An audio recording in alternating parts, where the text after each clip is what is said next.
नमस्कार, सी न्यूज भारत में आप सभी का एक बार फिर से स्वागत है। वक्त हो चुका है न्यूज बुलेटिन का। इस बुलेटिन में पहली खबर अमरोहा से है, जहां बिना पंजीकरण के चल रहे ओयो होटल को एसडीएम ने किया सील। अगली खबर बलिया से है, जहां आतंकी हमले के सवाल पर यूपी सरकार में श्रम मंत्री अनिल राजभर ने दिया बड़ा बयान। साथ ही अगली खबर फर्रुखाबाद से है, जहां लोकसभा से बसपा प्रत्याशी क्रांति पांडे ने किया जनसंपर्क। और भी तमाम खबरों पर आइए करते हैं विस्तार से चर्चा। अमरोहा जनपद के नौगांवा सादात थाना क्षेत्र के अंतर्गत आने वाली अमरोहा धनोरा मार्ग पर स्थित गांव जलालपुर नारायण के पास एक पंजीकृत होटल चल रहा था, जिसमें ओयो होटल के नाम पर युवक और युवतियों का मिलन कराया जा रहा था। इस होटल में चल रही आपत्तिजनक गतिविधियों की जानकारी स्थानीय लोगों ने मुखबिर के माध्यम से एसडीएम नौगांव सादात को दी, जिसके बाद मौके पर पहुंचे एसडी छापेमारी की और आपत्तिजनक वस्तु बरामद की। एसडीएम ने बताया कि ये होटल बिना पंजीकरण के चल रहा था। इसके खिलाफ जो भी वैधानिक कार्रवाई की जा रही है, ऐसे ही सभी होटल संचालकों को चेतावनी दी जा रही है कि अगर बिना पंजीकृत होटल संचालित करेंगे या आपत्तिजनक कार्य कराएंगे तो उनके खिलाफ कड़ी कार्रवाई की जाएगी।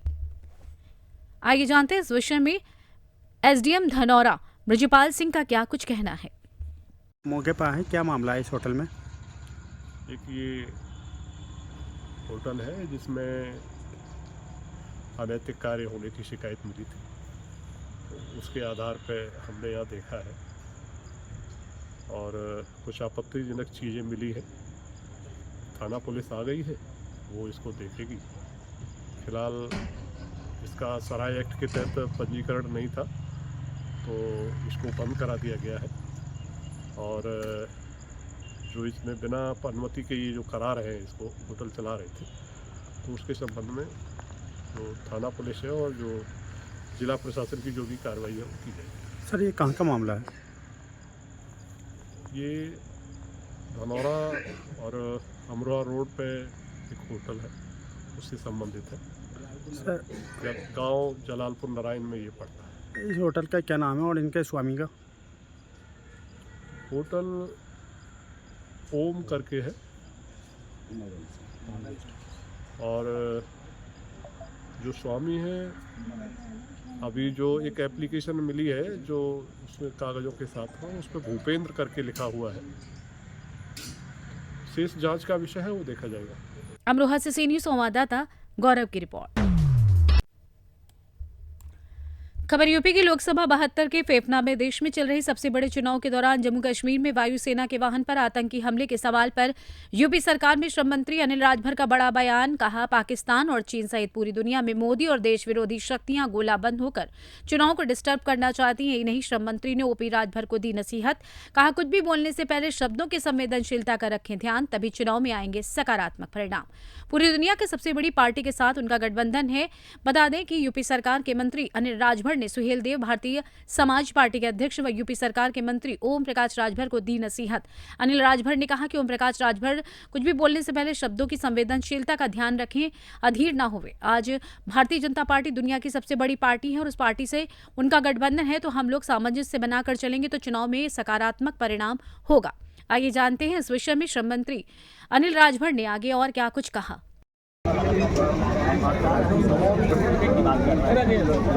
पहले बात मैं यही कहूँगा कि कुछ भी बोलने से पहले शब्दों की संवेदनशीलता का ख्याल रखें और अधीर न हो।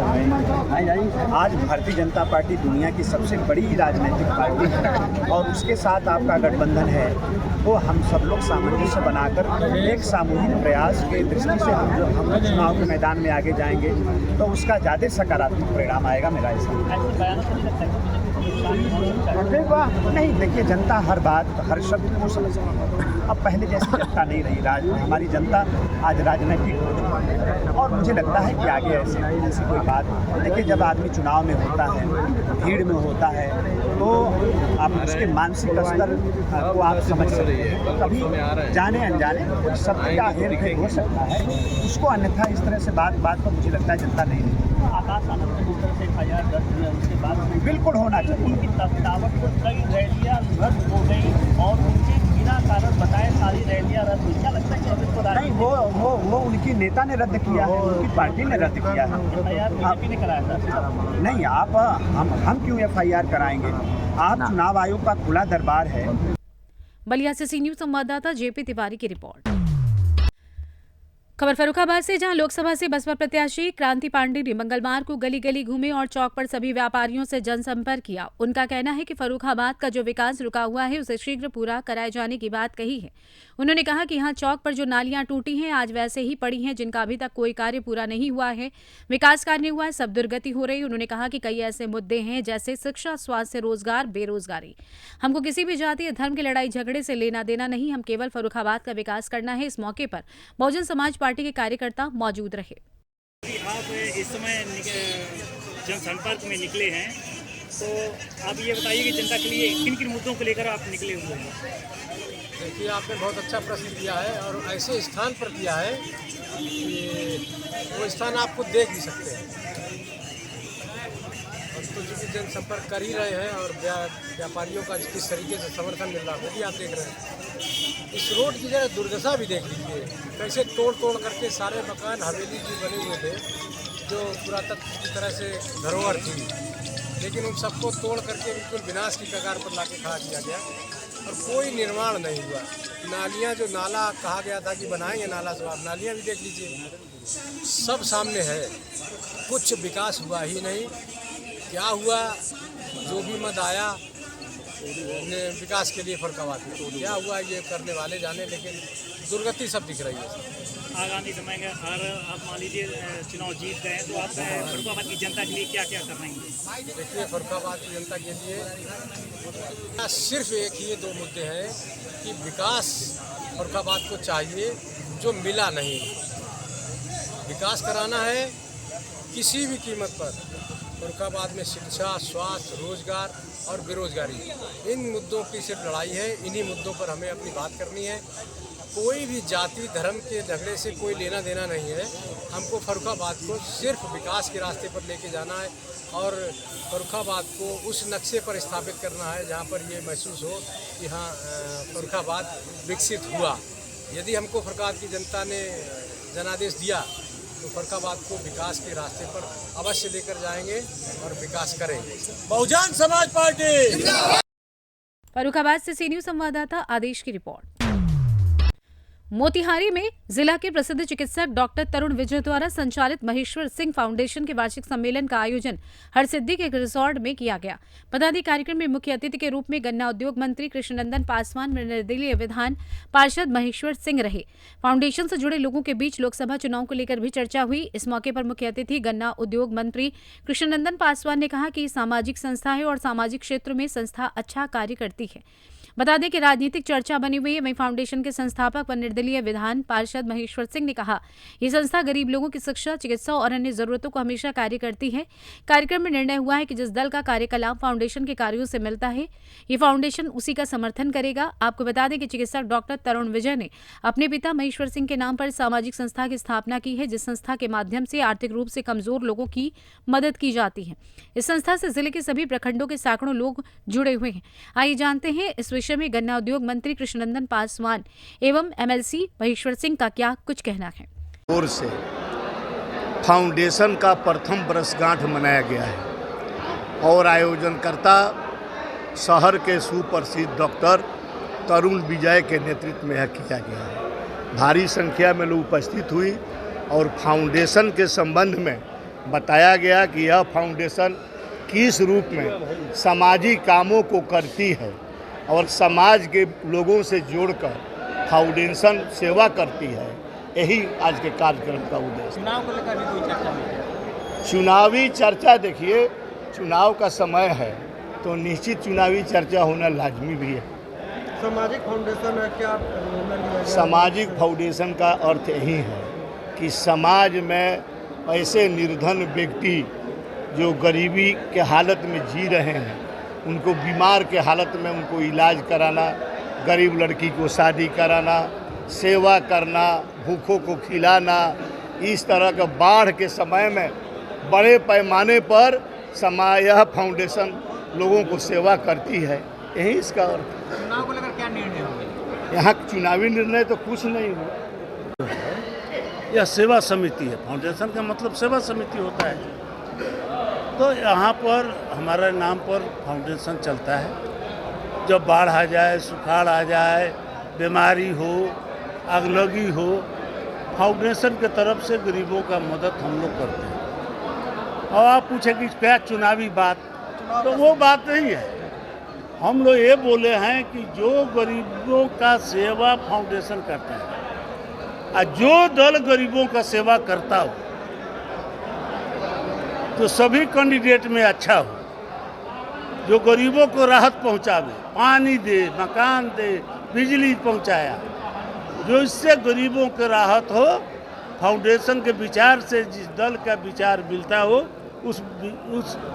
उस पार्टी को, उस कैंडिडेट को वोट देना है, उसी को समर्थन करना है। हम वोट मांगे नहीं हैं, समर्थन करने की अपील की है।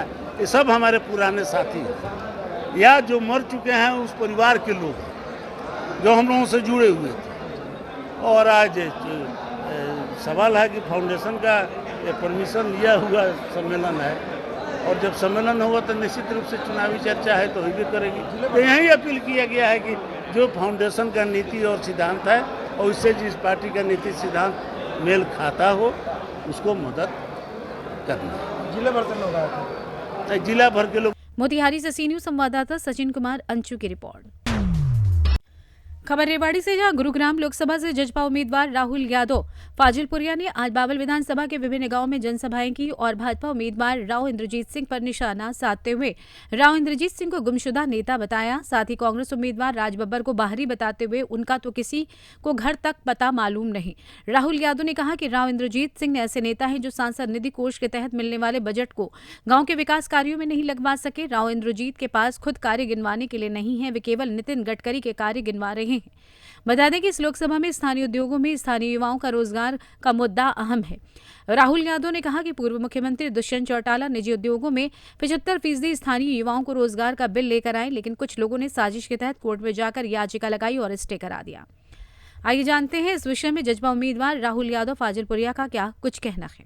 आज हमने बहुत सी जनसभाएं करी और जिन भी लोगों से मिले, जितने भी जनता से मिले, जो मेरे बड़े बुजुर्ग हैं, हमारी माताएं बहनें, जो मेरे युवा साथी हैं, सब परेशान। सब ये चाहते हैं कि भाई चलो मेहनत तो हम कर ही रहे हैं, हम सरकार के ऊपर निर्भर नहीं है, लेकिन हम चाहते हैं कि हम जिस नेता को चुनते हैं कि कभी हमारे सुख दुख में तो दिखाई दे, कभी शादी ब्याह हो तो हमारे बच्चों को आशीर्वाद देने जाए, कभी हमारा बीच का कहीं चला जाए, गुजर जाए तो एक बार मुड़ के हमारे बीच में आए, हमारे हौसला बढ़ाने आए। हमने तो ऐसा नेता चुना है जो गुमशुदा है। तो कह रहे हैं कि मैं तेरे से, हम मुझसे उम्मीद कर रहे हैं और मैं उनको विश्वास दिला रहा हूँ कि जो सम्मान सूत्र पगड़ी मेरे को पहरा रहे हैं उनका सम्मान नहीं कम होने दूंगा और उनके बीच में रह के काम करके दिखाऊंगा। सांसद निधि कोष का जिक्र कर दे 5 करोड़ का, वो बकायदा अलग अलग जगह जा रहे हो, कह रहे कि हमने दिए हैं, आप कह रहे हो कि एक पैसा उन्होंने। वो जो काम गिनवाते हैं वो आप लोगों के मीडिया के माध्यम से भी कहूंगा और आप लोग उसको अच्छे से दिखाएं भी, वो काम गिनवा रहे नितिन गडकरी जी के। रेवाड़ी से सी न्यूज़ संवाददाता चैन सिंह की रिपोर्ट। आज बलरामपुर फर्स्ट सम्मान का आगाज किया गया। बलरामपुर फर्स्ट का पहला सम्मान बलरामपुर की बेटी को प्रदान किया। यूपी बोर्ड की हाई स्कूल परीक्षा में टॉप करने वाली बेटी तबस्सुम बानो को उसके घर पहुंचकर बलरामपुर फर्स्ट की टीम ने सम्मानित किया। यूपी बोर्ड की हाई स्कूल की परीक्षा में टॉप करने वाले एचआर इंटर कॉलेज की छात्रा तबस्सुम बानो के गांव मधुपुर चंदौलिया उतरौला पहुंचकर बलरामपुर फर्स्ट की टीम ने स्मृति चिन्ह और प्रशस्ति पत्र देकर सम्मानित किया। बिटिया तबस्सुम ने कहा कि सफलता के लिए आत्मविश्वास और आत्म प्रेरणा आवश्यक है। तबस्सुम के पिता मोहम्मद रिजवान ने बलरामपुर फर्स्ट टीम का आभार जताया। बलरामपुर फर्स्ट के सर्वेश सिंह ने कहा कि बेटी ने बलरामपुर को गौरवान्वित करने का काम किया है। हमें गर्व है कि बलरामपुर की बिटिया ने पूरे जिले का नाम रोशन किया है। सचिन सिंह ने कहा कि बेटी तबस्सुम की पढ़ाई में किसी भी तरह की बाधा नहीं आने दी जाएगी। इस अवसर पर ग्राम प्रधान अमरनाथ वर्मा, सुजीत शर्मा, अधिवक्ता राजन श्रीवास्तव, विपुल सिंह, संतोष सिंह सहित अन्य ग्रामीण मौजूद रहे। बलरामपुर से सी न्यूज़ संवाददाता संदीप सक्सेना की रिपोर्ट। बुलंदशहर में दबंगों ने मामूली बात पर गरीब परिवार के साथ मारपीट, वीडियो हुआ वायरल। दबंगों द्वारा 5 मई की रात में घर की छत पर सो रही महिला के बिस्तर व कपड़ों को जलाने का भी आरोप। पीड़ित शकील ने पड़ोसी दबंग साबू व उसके भाइयों पर पीटने का आरोप लगाया है। पीड़िता का कहना है कि बर्तन की फेरी का काम है। दबंगों के 3 भाइयों पर पीड़ित के परिवार को पीटने का आरोप है। एसएसपी से मिलकर पीड़ित परिवार ने अपनी आपबीती सुनाई है। वहीं बुजुर्ग महिला का रो रो कर बुरा हाल है। योगी सरकार से न्याय की गुहार लगा रही है। मामला अनूपशहर कस्बे के मोहल्ला तकिया का है। मैं सर अनूपशहर से शकील बोल रहा हूँ। मोहल्ला तकिया पुरानी तहसील से बोल रहा हूँ साहब। जाकिर साबू, इमरान डॉन माफिया, इन्होंने हमारा जीना हराम कर रखा है। 5 तारीख को इन्होंने हमें सड़क पे भगा के मारे। उनकी वीडियो हमने बनाई, अनूपशहर थाने में लिख के एप्लीकेशन दी है। कोई हमारी सुनवाई नहीं हो रही है और हम इनसे बहुत परेशान हैं। अपने घर पे भी ना सो पा रहे हैं और ये हमारा पीछा कर रहे हैं। हम दुख के डोल रहे हैं। इन्होंने कोई भी सुनवाई नहीं की है हमारी। मेरा नाम गुलशन है, पुरानी तहसील तकी मोहल्ले से बोल रही हूँ। और साबू ने, जाकिर ने, इन्होंने हमारे साथ में हमला करा। तीनों भाइयों ने हमें भगा के मारा दिल्ली दरवाजे तक। दिल्ली दरवाजे से भी आगे तक हमारे पीछा करा उन्होंने। हम थाने को गए, थाने तक हमारा पीछा करा इन्होंने। हमें भगा के नहीं मारा। फिर हमने FIR करने गई तो मेरी लड़की और मेरी सास रह रही। उन लोगों को क्या करो, घर में पथराव करा और उन लोगों के साथ में बदतमीजी करी। मेरी लड़की के साथ में इतनी बदतमीजी करी, गर्दन खींच के मारा। उसको कमरबंद तोड़ने को तैयार इमरान और सना और ये साद, तीनों ने, चारों ने इतनी बेल्टों से मारा, बहुत ही बुरी तरह से। पुरानी तहसील तकिया मोहल्ले से बोल रही हूँ। जयपुर क्या कहना, हमारे संग में के दुपन आदमी हैं, जाकिर, साबू, इमरान और साबू, जाकिर और इमरान, ये हमारे संग में मारपीट करते हैं। हम घर से बेघर फिर रहे हैं, भागोगे क्या कह रहे हैं। पुलिस आती है, हमारी कोई हुंगारी नहीं करते। हम एप्लीकेशन भी दियाए हैं, हमारी किसी ने नहीं करी। यहाँ पे भी दियाए तो पुलिस वाले नहीं हमारी हुंकारी ले रहे। हम जो तुमसे हाथ जोड़ के कह रहे हैं, हमारे घर की हमें माफ करके दिया, हमारा बचाओ। ये दुपट आदमी है, जाकिर, साबू, इमरान, हमें मारने के लिए डोल रहे। इन्होंने चैलेंज दिया है। मेरा नाम छोटी, पुरानी तहसील तकिया मोहल्ला। साबू, जाकिर, इमरान, इन लोगों ने मार पिटाई करी। करने के बाद ढलान तक हम लोगों को मारा। मारने के बाद में हम वहीं थाने में गए। 5 बजे करीब हमने थाने में एप्लीकेशन दी। देने के बाद में वहाँ से आने के बाद में रात को हमारी भाभी पे आग लगाई। आग लगाने के बाद में मैंने 100 नंबर फ़ोन करा, लेकिन हमारी सुनवाई नहीं हो रही। और बुलंदशहर से सी न्यूज़ संवाददाता अदनान इबाद की रिपोर्ट। प्रखंड चौपारण निवासी से जिला उपाध्यक्ष राजेश सहाय ने भाजपा की सदस्यता एवं पद से इस्तीफा दिया। जिलाध्यक्ष भाजपा हजारीबाग को संबोधित पत्र जारी करते हुए उन्होंने बताया कि एक तरफ भाजपा ने वर्तमान लोकसभा चुनाव में कई दागी चेहरों को टिकट दिया, वहीं दूसरी तरफ साफ सुथरी छवि वाले लोगों को दरकिनार किया। अपने अभिभावक व हजारीबाग लोकसभा के पूर्व सांसद यशवंत सिन्हा से प्रभावित होकर व भाजपा के कतिपय वरिष्ठ नेताओं के व्यवहार से आहत होकर इस्तीफा देने का निर्णय लेना पड़ा। क्या कुछ कहा उन्होंने, आइए सुनवा देते हैं। अब भाजपा क्यों छोड़ रहा है? भारतीय जनता पार्टी इसलिए छोड़ रहे हैं क्योंकि भारतीय जनता पार्टी में काफ़ी उपेक्षित महसूस कर रहे हैं। अभी हजारीबाग में भारतीय जनता पार्टी ने जिस व्यक्ति मनीष जायसवाल जी को टिकट जो दिया गया है, बिल्कुल ही गलत व्यक्ति को दिया गया। और आज तक पिछले 30 वर्षों से आज तक पार्टी का सेवा कर रहा हूँ और अभी तक हम में से किसी भी लोगों को पूछा नहीं जा रहा है, किसी काम में लगाया नहीं जा रहा है। काफ़ी उपेक्षित महसूस कर रहे हैं, इसलिए भारतीय जनता पार्टी छोड़ने का निर्णय लिया। इसके आगे क्या प्रोग्राम है आप लोग का? इसके आगे अभी हम लोगों ने कोई निर्णय नहीं लिया है। जिस पार्टी में मान सम्मान मिलेगी उस पार्टी में जाऊंगा, लेकिन भारतीय जनता पार्टी अभी हम सभी लोग छोड़ चुके हैं। हमारे उपाध्यक्ष महोदय जिले का छोड़ चुके हैं। हजारीबाग से सी न्यूज़ संवाददाता मुकेश सिंह की रिपोर्ट।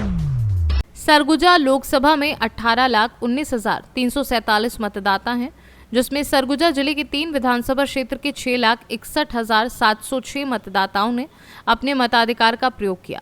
आज दोपहर के बाद से मौसम में बदलाव होने पर तेज आंधी तूफान और गरज के साथ बारिश हुई, जहां कई पोलिंग बूथ में बिजली गुल हो जाने पर मतदान केंद्र में लगे ड्यूटी कर्मचारियों पर मोबाइल फोन के टॉर्च जलाकर वोट कराने में लगे हुए हैं। वहीं मौसम के बदलाव होने पर गर्मी से मतदाताओं को राहत मिली है।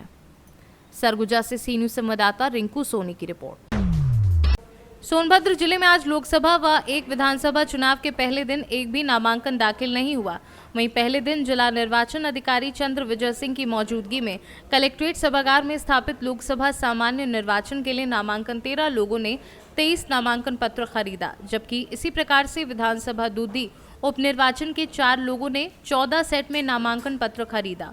इस दौरान सुरक्षा के पुख्ता इंतजाम किए गए थे। चप्पे चप्पे पर पुलिस फोर्स तैनात थी। बैरिकेडिंग कर हर व्यक्ति की तलाशी की जा रही थी। वहीं अपर जिलाधिकारी सहदेव कुमार मिश्र व अपर पुलिस अधीक्षक त्रिभुवन नाथ त्रिपाठी ने पुलिस बल के साथ सुरक्षा व्यवस्था के मद्देनजर कलेक्ट्रेट परिसर में लगे पुलिस कर्मियों का जायजा लेते रहे और आवश्यक दिशा निर्देश दिए। सोनभद्र से सी न्यूज संवाददाता मुकेश द्विवेदी की रिपोर्ट। फिलहाल न्यूज बुलेटिन में बस इतना ही। देश दुनिया की तमाम खबरों की जानकारी के लिए आप देखते रहें सी न्यूज भारत। हर खबर आपके साथ, आपके हाथ।